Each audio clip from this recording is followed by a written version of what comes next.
6-7 నెలల క్రితం డావోస్కి వెళ్ళాం. సో డావోస్లో దాదాపు 6-7 రోజులు గడిపాము. అక్కడ చాలామంది పారిశ్రామికవేత్తలతో మాట్లాడాము.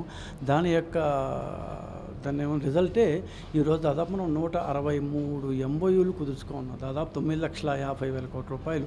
ఇదేమి సోలార్ ఒప్పందాలు కాదు. జగన్మోహన్ రెడ్డి గారు వైజాగ్లో చేసుకున్న సోలార్ ఒప్పందాలు కాదు ఇవన్నీ దాల్మియా సిమెంట్స్, రామ్కో సిమెంట్స్ లాంటి ప్యూర్ ఇండియన్ కంపెనీల దగ్గర నుంచి బ్రహ్మాండమైన ఫారిన్ కంపెనీల దాకా, ఐటీ కంపెనీల నుంచి రకరకాల సెక్టార్స్ కంపెనీల దాకా ఇట్లాంటివన్నీ వచ్చాయి. సో ఈ కంపెనీలు ఎప్పుడు ఒక దేశానికి అవి రావాలనుకుంటే అక్కడ ఉన్న పరిస్థితులు ఏంటి, అక్కడ ఉన్న వాళ్ళకున్న ఆపర్చునిటీస్ ఏంటి, మన స్కోప్ ఉంటుందా లేదా అని చూసిన తర్వాత ఆ యొక్క దేశంలో వాళ్ళు పరిశ్రమ పెడితే సేఫ్టీ ఉంటుందా, సెక్యూరిటీ ఉంటుందా లాంటివన్నీ చూసుకున్న తర్వాత ఒప్పందం కూర్చుకుంటారు. సో మనం డావోస్కి పోయి వచ్చిన 7-8 మంత్స్ తర్వాత ఇవన్నీ ఒక్కొక్కటి వస్తూ ఉన్నాయి. సో ఇప్పటికి మనకు దాని ఉంటారు క్వాంటమ్ వ్యాలీ దగ్గర నుంచి చాలా వస్తున్నాయి. అదేవిధంగా సింగపూర్ లాంటి సంస్థ, యాక్చువల్ చెప్పాలంటే సింగపూర్, నేనే ఒక హైదరాబాద్లో రహేజా మైండ్ స్పేస్ లాంటిది ఒకటి తెచ్చి మేము కంపెనీలు తెచ్చి చేస్తూ ఉన్నారు. మనం ఏమో ఇచ్చాము. మనం 2019లో వెళ్ళిపోగానే మా జగన్మోహన్ రెడ్డి వచ్చి మొత్తం స్టాప్ చేశారు, వాళ్ళు వెళ్ళిపోయారు. సో వాళ్ళకి ఇప్పుడు రావాలంటే భయపడుతున్నారు, అంటే గవర్నమెంట్ తరఫున.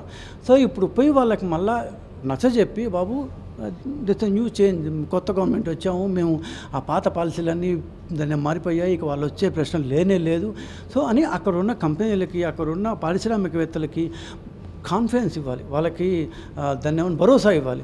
ఇచ్చి లేదు యూ కమ్, మీకు వస్తే ఇన్ని కొత్త సెక్టార్స్ వచ్చాయి. కొత్తగా ఆంధ్రప్రదేశ్లో, రాయలసీమలో దాన్ని డిఫెన్స్ సెక్టార్లో చాలా దాని పబ్లిక్ సెక్టార్ ఇది కంపెనీస్ వచ్చాయి, హౌసింగ్ మీద ఉన్నాయి, దాని ఐటీ మీద ఉన్నాయి. ఇట్లా ఒక్కొక్క సెక్టార్ మీద కొత్త, మీరు 2018లో చూసిన దానికి 7 years డౌన్ ది లైన్ చాలా చేంజెస్ వచ్చాయి. సో ఈ చేంజెస్ అన్నిటినీ మనం కన్సిడరేషన్లో తీసుకుంటే కొత్త ఆపర్చునిటీ వచ్చాయి, స్కోప్ ఎక్స్ట్రా వచ్చింది అని వాళ్ళందరికీ ఎక్స్ప్లెయిన్ చేయగలిగితే, సో దాంట్లో కనీసం 60-70% మన యొక్క మాట వింటారు.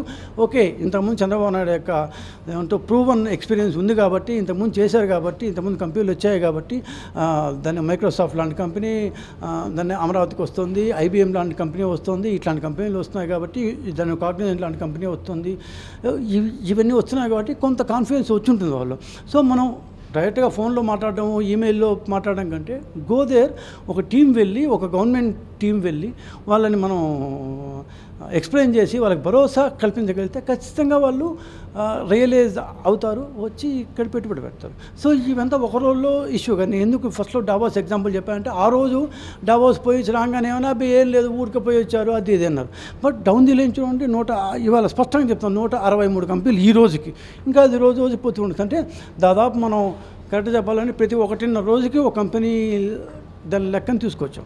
సో చాలా వరకు కంపెనీలు భూమి కేటాయింపులు జరుగుతున్నాయి, దాన్ని వర్క్ స్టార్ట్ అవుతుంది.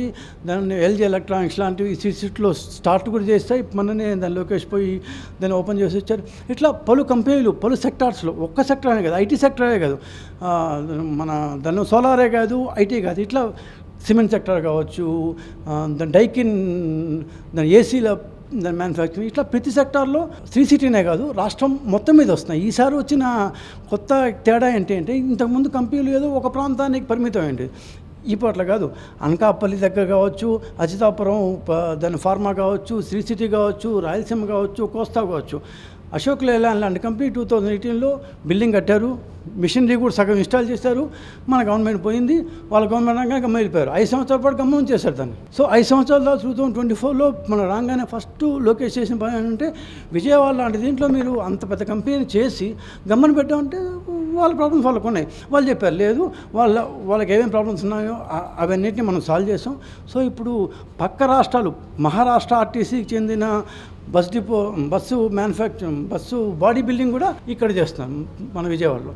సో ఆ టైప్లో ఒక్కొక్క కంపెనీకి ప్రతి ఒక్కరు పారిశ్రామికవేత్త షేర్ హోల్డర్స్ డబ్బు పెడతారు. దానికి సేఫ్టీ కావాలి, సెక్యూరిటీ కావాలి. ఆ సెక్యూరిటీ ఏ గవర్నమెంట్ అని ఇవ్వగలిగితే, ఆ మాత్రం భరోసా ఇవ్వగలిగితే ఆటోమేటిక్ వస్తారు. సో ఇప్పుడు జరుగుతుంది అదే.